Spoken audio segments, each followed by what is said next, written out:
दिवंगत उपमुख्यमंत्री तथा लोकनेते अजितदादा पवार यांच्या जयंतीनिमित्त आयोजित जनसेवा सप्ताह उपक्रमांतर्गत शोध प्रतिष्ठान अमरावतीच्या वतीने 10वी व 12वीच्या परीक्षेत उल्लेखनीय यश संपादन करणाऱ्या गुणवंत विद्यार्थ्यांचा भव्य सत्कार सोहळा 26 जुलै रोजी श्री संत ज्ञानेश्वर सांस्कृतिक भवन मोर्शी रोड अमरावती येथे मोठ्या उत्साहात पार पडला। आमदार सुलभा खोडके यांच्या प्रमुख हस्ते इयत्ता 10वी व 12वीतील गुणवंत विद्यार्थ्यांचा यथोचित सत्कार करण्यात आला। शोध प्रतिष्ठानचे अध्यक्ष यश खोडके यांच्या संकल्पनेतून आयोजित या कार्यक्रमाला विद्यार्थी, पालक, शिक्षक आणि नागरिकांचा अभूतपूर्व प्रतिसाद लाभल्याने या सोहळ्याचे रूपांतर एका भव्य विद्यार्थी महामेळाव्यात झाले। कार्यक्रमाला विधान परिषद आमदार संजय खोडके, प्रसिद्ध वक्ते अनिरुद्ध पाटील, मनपा स्थायी समिती सभापती अविनाश मार्डीकर,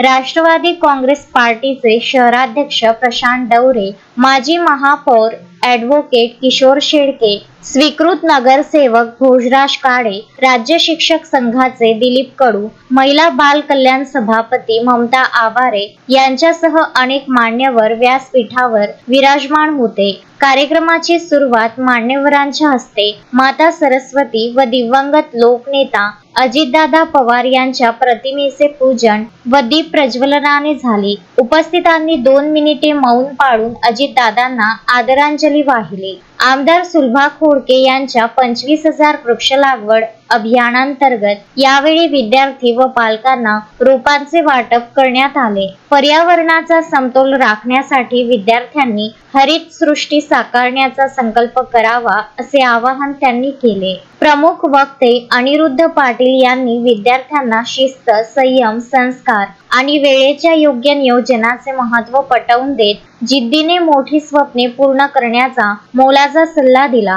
हे भरून आलो, मुली जितक्या वडिलांवरती प्रेम करतात तितक्या जगात कोणावर प्रेम करत नाहीत। वडिलांवरती जितक्या करतात। बाप रडलाय आतल्या रूम मध्ये जाऊन, त्याला असं वाटलं असेल माझी मुलगी मोठी झालाय, माझा मुलगा मोठा झालाय आणि आता तो आनंदाने तुमची पुढची ऍडमिशन घ्यायला गेलाय। आमची पिढी, मी नेहमी सांगतो, आमची पिढी गुलाम आहे। आमच्या पिढीला आमच्या मुलांसाठी जगावं लागतं। आमचे वडील नाही जगले, आम्हाला जगावं लागतं। आजही वाटेल त्यांना, असं वाटेल, पण मुलांना आणि मुलींना एक विनंती करतो की आमचे आई वडील जगतात आमच्यासाठी, आमच्यावरती प्रचंड प्रेम करतात। आमच्यावरती प्रेम करत असताना लागेल ती गाडी, घोडा सर्व घेऊन देतात। एक लक्षात करा, माझी मुलगी ज्यावेळेस लहान होती मॅडम, त्यावेळेस 1 वर्षाची असायची। रात्रभर तिची आई झोपायची नाही आणि दिवसा आई कष्ट करावं लागत होते, काम करावं लागत होतं, नोकरी करावं लागत होती। रात्री मुलगी झोपू देत नव्हती आणि मुलगी मांडीवरती झोपली असताना आई तिच्या नजरेने तिच्याकडे बघायची। आईला भाषा नसायची आणि मुलीला सुद्धा भाषा नसायची।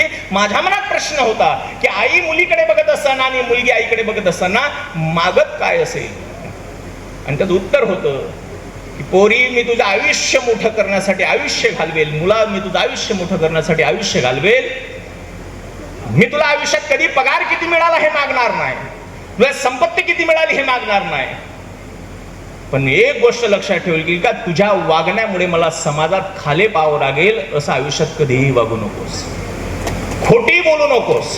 मित्रांनो, कधी खोटं बोलायचं नाही, जे असेल ते असेल। शोध प्रतिष्ठानचे अध्यक्ष यश खोडके यांच्या संकल्पनेतून साकारलेल्या या कार्यक्रमाच्या शिस्तबद्ध आयोजनाची सर्वत्र चर्चा पाहायला मिळाली। विद्यार्थ्यांना प्रशस्तीपत्र, पुष्पगुच्छ, वृक्ष आणि भेटवस्तू म्हणून कॉलेज बॅग देऊन गौरविण्यात आले। हजारो विद्यार्थ्यांच्या उपस्थितीत पार पडलेल्या या नेत्रदीपक सोहळ्यात LED स्क्रीनवरून प्रसारणासह अल्पोपहाराची उत्तम व्यवस्था करण्यात आली होती। कार्यक्रमाचे सूत्रसंचालन अभिलाष नलोडे यांनी केले।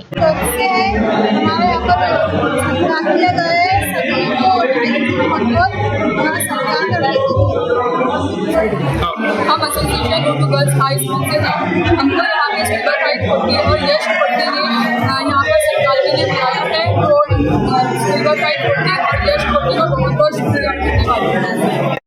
खोडके यांनी खूप छान कार्यक्रम आयोजित केला। गुणवंत विद्यार्थ्यांना नवीन प्रेरणा मिळाली, याबद्दल आम्ही त्यांचे आभार मानतो आणि त्यांचा असाच आशीर्वाद आमच्या पाठी नेहमी राहावा। शोएब खान, विदर्भ न्यूज, अमरावती।